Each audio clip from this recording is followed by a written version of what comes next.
E aí, pessoal, tudo certo? Vamos mergulhar num assunto que é, sem dúvida, um dos que mais pegam na hora da prova de português: tipologias e gêneros textuais. E olha, dominar isso aqui não é só para garantir uma questão ou outra, não. É para entender a lógica por trás de toda a prova de interpretação. É a virada de chave. Falando em prova, tem um assunto que é simplesmente figurinha carimbada em qualquer concurso. Alguém arrisca um palpite? Pois é exatamente este. Sacar a diferença entre tipo e gênero textual é como ter um atalho, um mapa, para resolver um monte de questão de interpretação de texto. Tá, mas por que essa insistência toda nesse tema? Por que ele é tão importante assim? A resposta, gente, está nos números. Vamos dar uma olhada no peso que esse assunto realmente tem na sua pontuação final. Olha, os números não mentem. Se a gente pegar a frequência com que o tema apareceu só nas principais bancas nos últimos 4 anos, é impressionante. A Quadrix, 109 questões. A FGV, 99. A Sebrasp, 55. Ou seja, não é uma questão de se vai cair, é uma questão de quando, é uma constante. Então, o recado é bem direto, não dá para fugir. Para quem está na luta pela aprovação, entender de tipologia e gênero textual deixou de ser uma opção e virou uma necessidade estratégica. É um conhecimento que destrava a interpretação. Beleza? Então vamos direto para a base de tudo, para o ponto que gera a maior confusão.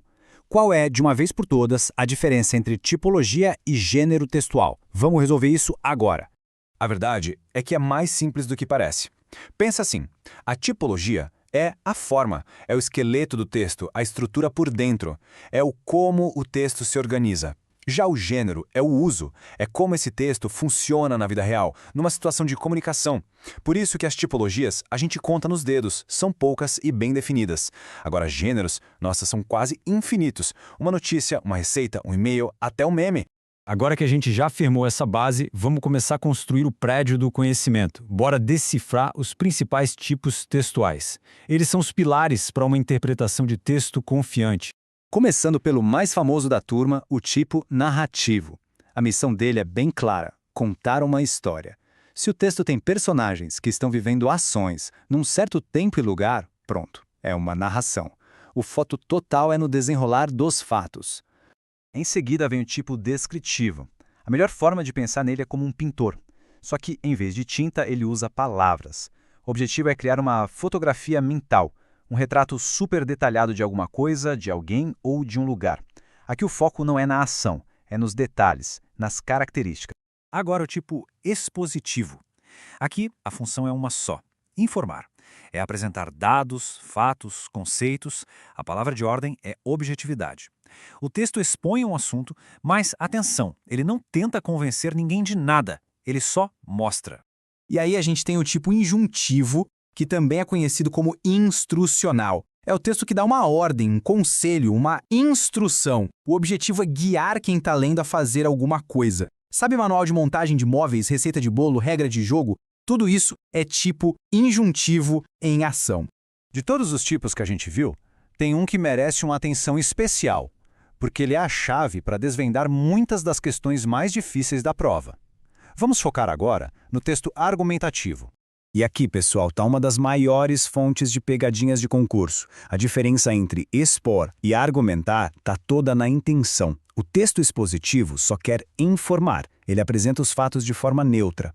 Já o texto argumentativo quer persuadir, ele tem uma tese, uma opinião e usa de tudo para defender essa ideia. E como que se defende uma ideia? Usando um verdadeiro arsenal de ferramentas. Um bom texto argumentativo vai se apoiar em fatos, em exemplos para ilustrar o que está sendo dito, em dados estatísticos para dar peso e, claro, em citações de autoridades no assunto. É assim que a persuasão funciona. Essa lógica de argumentar pode seguir por dois caminhos principais. O raciocínio dedutivo é aquele que vai do geral para o particular, como um funil, sabe? Todo homem é mortal, Sócrates é homem, logo, Sócrates é mortal. Já o indutivo faz o caminho inverso. Ele olha vários casos específicos e, a partir deles, cria uma regra geral. Conseguir identificar qual dos dois está sendo usado é um baita diferencial na prova. Agora, uma dica de ouro: fiquem de olho nas falácias. Elas são tipo argumentos fake, sabe? Parecem super lógicos, mas na verdade são raciocínios falsos ou bem enganosos. Um exemplo clássico é quando, em vez de atacar o argumento, a pessoa ataca quem está argumentando. Saber identificar essas armadilhas é fundamental para não cair em alternativa errada. Para a gente fechar tudo isso que foi conversado, nada melhor do que organizar as ideias de um jeito bem visual. Vamos consolidar tudo com um mapa mental que vai deixar tudo mais claro e fácil de lembrar. E aqui está o nosso mapa. Ele organiza tudo visualmente para a gente. Dá uma olhada.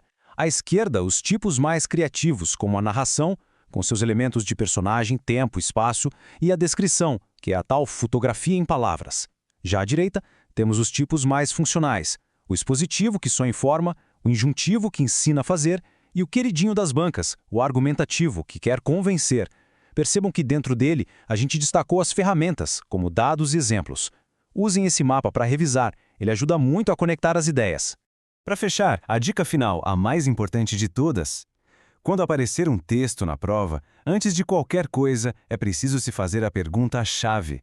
Afinal, este texto está tentando me contar uma história, defender uma ideia ou me ensinar a fazer alguma coisa? A resposta para essa pergunta simples já é o primeiro e maior passo para classificar o texto certinho e garantir a questão. Bons estudos e até a próxima!